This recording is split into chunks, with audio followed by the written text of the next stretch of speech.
Hola a todos, bienvenidos a este espacio académico virtual. Mi nombre es Luisa Fernanda Cruz, soy docente del área de Química y Biología al George Washington School, sede de La Calera. Bienvenidos. A continuación voy a explicar el contenido teórico de la guía número 2 para grado noveno de la sección de Biología. El tema principal de esta presentación es sobre la evolución. A continuación les voy a presentar el contenido. Vamos a hacer un breve recorrido histórico de las principales teorías que se hablaban antes de Cristo hasta el siglo XIX aproximadamente. Vamos a hacer referencia a Lamarck. Vamos a hablar de Charles Darwin, por supuesto, la selección natural y el neodarwinismo. Bien, vamos a hacer este recorrido histórico de teorías anteriores y contemporáneas a la evolución. Entonces, tenemos a través de esta imagen una línea de tiempo que nos va a indicar que se fue hablando a partir de los procesos de cómo pudo originarse la vida desde la antigüedad.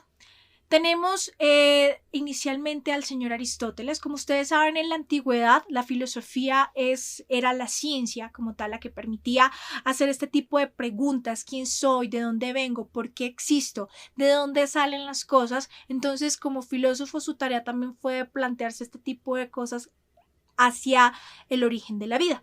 Entonces, él planteó algo que llamaba la generación espontánea. Pues no sé si le dio ese nombre como tal, pero así fue conocido a lo largo de los años en la Edad Media y parte de la Edad Moderna. Entonces, ¿en qué consiste la teoría de la creación de la generación espontánea? Simplemente que los seres vivos y la materia se produce pues porque se dan las condiciones para ello, pero sin ponerle ni como, o sea, establecer una causa específica del por qué. Ya en el siglo XVII, como ustedes pueden observar, tenemos al señor Francisco Redi, el cual fue uno de los primeros detractores de la generación espontánea. Él lo que hizo fue decir que simplemente por el hecho, o sea, que las moscas aparecían de la nada, lo que hizo fue el ejercicio de la prueba de la carne con sellada y la carne al ambiente, expuesta al ambiente, para ver si ahí mismo se encontraban las moscas y por qué salían gusanos de la carne. Entonces nos damos cuenta que al estar bien sellada, la carne no tendría por qué llenarse de gusanos, y ya entendimos que las moscas, al llegar a la carne y tener el espacio, podrían dejar los huevecillos y las larvas eran las que empezaban a nutrirse de esta carne. Bien, tenemos también científicos como Pasteur, pero pues no, pues lo vamos a especificar más adelante. Ya acá en el siglo XIX empezamos a hablar de Jean-Baptiste Lamarck, francés. Él es el primero en enunciar una teoría de la evolución biológica. Él es muy reconocido por la teoría del uso y desuso.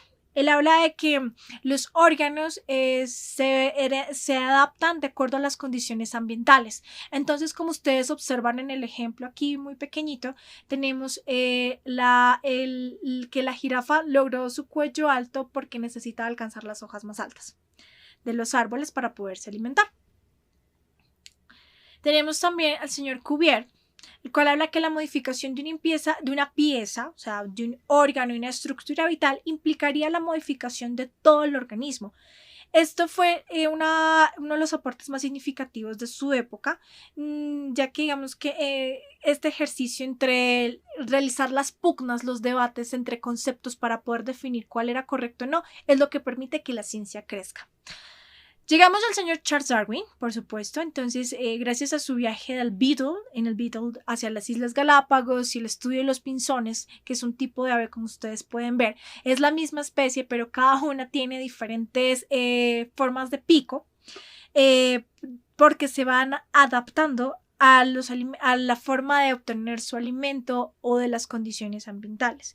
Eso es lo que marcó un antes y un después para la biología. Por supuesto, se abolió totalmente la generación espontánea, y a partir de los estudios paleontológicos, arqueológicos y genéticos, entonces venimos a hablar de la paleogenética, se puede dar testimonio de que esta teoría es cierta. Por último, hablamos de Louis Pasteur, y la teoría, pues, también con esta fue la que se debatió definitivamente la generación espontánea, y es con su caldo nutritivo. Entonces, creo que esto ya lo habíamos alcanzado a ver en clase, que qué sucedía de acuerdo a la posición de la retorta, si se somete al calor, si se esteriliza o no, para que se propaguen los microorganismos. Bien. Ahora les tengo esta frase: el hombre nunca mira al cielo porque siempre lo tiene a la vista. Es de Lamarck, para darle un abrebocas al señor Jean-Baptiste Lamarck. Entonces aquí les voy a anunciar brevemente los postulados que tiene el señor Lamarck respecto a la evolución biológica. Entonces él dice que es clave el ambiente. Los cambios que se producen en el ambiente hacen que los organismos tengan que esforzarse para adaptarse a las exigencias de su hábitat. Eso no lo podemos contradecir porque lo vemos diariamente en tanto como seres humanos como alrededor, tanto en las plantas y en los animales. Si necesitamos, si las condiciones son heladas, donde hay ausencia de calor, pues los organismos se tienen que adaptar de pelaje, plumaje, saberse resguardar en cuevas para poder subsistir. Mire la teoría del uso y desuso, que es la más conocida de Lamarck, el cual es que los cambios del ambiente hacen que los organismos tengan nuevas necesidades y vayan transmitiendo genéticamente esa adaptación. El claro ejemplo, como pueden observar, de la jirafa. A medida que ella fue entendiendo que necesitaba tener un cuello más largo para alcanzar las hojas de los árboles más altos, eso fue transmitido de generación en generación. Bien. Tenemos que la función crea el órgano. Entonces, el uso de un órgano lo refuerza y lo mejora, y asimismo pues permite esa evolución, esa modificación en un beneficio. Si los cambios ambientales crean nuevas necesidades en los organismos, pueden surgir como respuesta a estas modificaciones órganos totalmente nuevos. Esto entra un poco a debatir lo que ya más adelante trabaja Charles Darwin y Wallace. Y por último tenemos como los más importantes la herencia de los caracteres adquiridos. Esto fue totalmente debatido por Darwin. Los nuevos caracteres que han aparecido en los organismos como consecuencia de su adaptación a las nuevas condiciones del medio. Entonces, dice que con los caracteres adquiridos, o sea que todo momento vamos a ir transformando nuestros órganos y van a ir evolucionando en pro de mejorar y adaptarnos a las condiciones. Luego venimos con el señor Charles Darwin. Vamos a hablar de la selección natural. Los invito, si tienen el tiempo más adelante, de poder leer El origen de las especies. No es un libro complejo, pero pues es bastante, es técnico, pero es bastante ilustrativo para comprender por qué, perdónenme chicos, por qué hizo este cambio tan significativo, un antes y un después en la historia de la evolución biológica. Bien, aquí tengo los postulados también más relevantes de la evolución. Entonces, hablamos de una existencia de variabilidad heredable. Los individuos de una misma especie tienen pequeñas diferencias o variaciones. Estas se pueden transmitir a la descendencia. La selección natural actúa sobre esta variabilidad de los individuos de una población. ¿Esto qué quiere decir? Que podemos tener diferentes, o sea, somos de una misma especie, pero gracias a las condiciones ambientales van a irse gradualmente cambiando ciertas características y no tienen que afectar absolutamente a toda la comunidad, sino a las condiciones que a cada uno se vea expuesta. Tenemos descendencia con modificación. Los individuos descendientes no son iguales que los progenitores, puesto que heredan las características de ambos progenitores y los descendientes son distintos de ellos.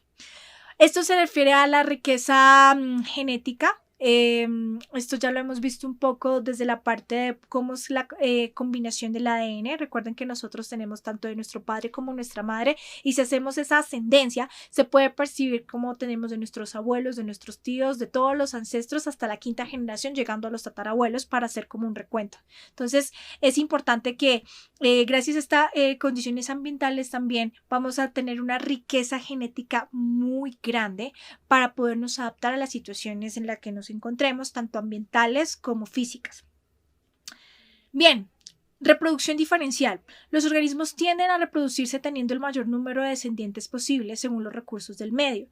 Aquí se establece una lucha por la sobrevivencia. Aquí el que se adapta es el que vive, y el que no es el que simplemente no va a poder subsistir, y la misma naturaleza se va a encargar de extinguirlo, porque si no es capaz de adaptarse al medio, perece. Entonces, para las especies que son capaces de seguirse reproduciendo y tener un alto nivel de supervivencia son las que se van a ver beneficiadas. Así es la naturaleza, mis queridos estudiantes. Y otro postulado, porque tenemos mucho más, pero decidí enfocarlo solo en estos 4, la especie cambia. Si las condiciones del medio se mantienen, las variaciones favorables serán cada vez más abundantes, ya que se transmiten de generación en generación.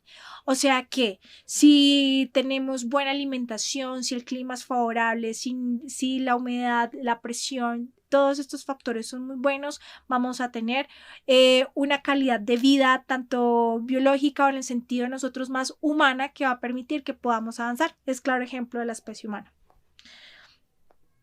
Aquí quiero hablarles un poco de la filogenia. Esta es una rama que se vino a trabajar sobre todo en el siglo XX, o sea, el siglo pasado, y me indica, esto es un árbol donde me indica la relación que yo tengo con ancestros en común. Entonces quiere decir qué características yo compartía a partir pues, de los rasgos que se pueden tener, tanto genéticos como morfológicos, físicos, con las especies animales. Entonces esto es clave porque a partir de la evolución, del concepto de evolución que trató Darwin y Wallace, se pudo hablar de la filogenia. Bien, ahora vamos a hablar qué pasó después de Darwin. Entonces tenemos también ciertas teorías como la teoría sintética o la teoría del gen egoísta, que ya son hipótesis que se vienen trabajando ya a lo largo del siglo XX, que pueden un tanto estar en desacuerdo con lo que dijo Darwin. Los invito también para que puedan consultar respecto a esas teorías y enriquezcamos el proceso, porque aquí no es para venir a decir que Darwin es el que tenía la razón y vamos a creer como verdad absoluta. La ciencia nos permite este espacio de poder debatir y refutar lo que muchas personas a través de su experiencia, de su trabajo constante, han podido realizar. Entonces tenemos estos postulados. Los caracteres adquiridos no se heredan, igual que Darwin niegan lo que, o sea, aquí refutan, aquí están de acuerdo con Darwin en el sentido de que los caracteres adquiridos no se heredan. Eso lo había dicho Lamarck. Tenemos que las variaciones genéticas que existen entre individuos se deben a las mutaciones y a la combinación aleatoria de los genes en la reproducción sexual. Aquí es fundamental Mendel. Que lo estábamos empezando a trabajar y iremos a profundizar como tal en genética en este bimestre que ingresamos. Entonces aquí recuerden que la mutación es un cambio en la combinación del ADN dentro del núcleo o que puede darse en el ARN. Entonces es importante, vamos a ir a profundizar más adelante en este concepto. La selección natural actúa sobre los individuos de una población, haciendo que la población evolucione adaptándose a las condiciones ambientales. Eso también es importante, ya que esto nos permite reforzar un poco lo que decía también Darwin y ser como partícipes y veedores de ese proceso. Bien.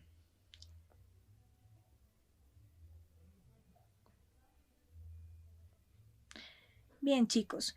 Por último, tenemos este resumen a través de esta tabla. Si se dan cuenta, hablamos desde el creacionismo, que era la teoría que se respetaba hasta el siglo XVIII, siglo XIX, y a través de Lamarck, que fue contemporáneo de Darwin, bueno, casi contemporáneo, a través de los ejercicios de hablar de la selección natural y de la evolución biológica, se puede dar fe a través de los registros fósiles de la anatomía comparada, quiere decir con lo que nosotros en el parecido que tenemos con los primates. El desarrollo embrionario también es importante porque vemos como tal vez en las primeras semanas de vida somos parecidos a los perros, a los renacuajitos, en fin. Se evidencia desde la embriología como al ser seres vivos tenemos muchas similitudes y como a medida que vamos creciendo en el vientre de nuestra madre o en huevecillos o en el tipo de reproducción que se tenga, cómo vamos transformándonos.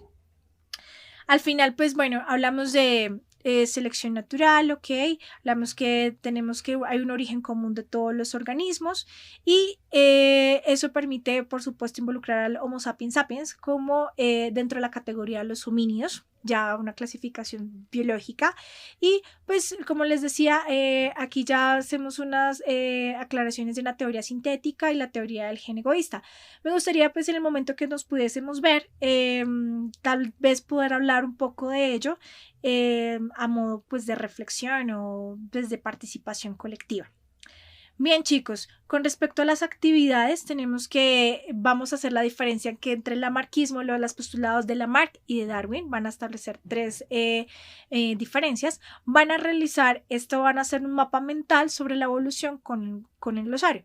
Esto lo van a hacer en inglés, porque la instrucción está en inglés, por favor la hacemos en inglés. Vamos a consultar más a profundidad sobre el neodarwinismo y van a realizar un dibujo, van a hacer una ilustración, un gráfico que represente el neodarwinismo con los aportes de los otros científicos, sobre todo durante el siglo XX. Bien, chicos, les agradezco por la atención. Espero que esta información haya sido clara, los haya podido visualizar un poco más de lo que se quiere hacer con la guía de trabajo. Espero se encuentren muy bien.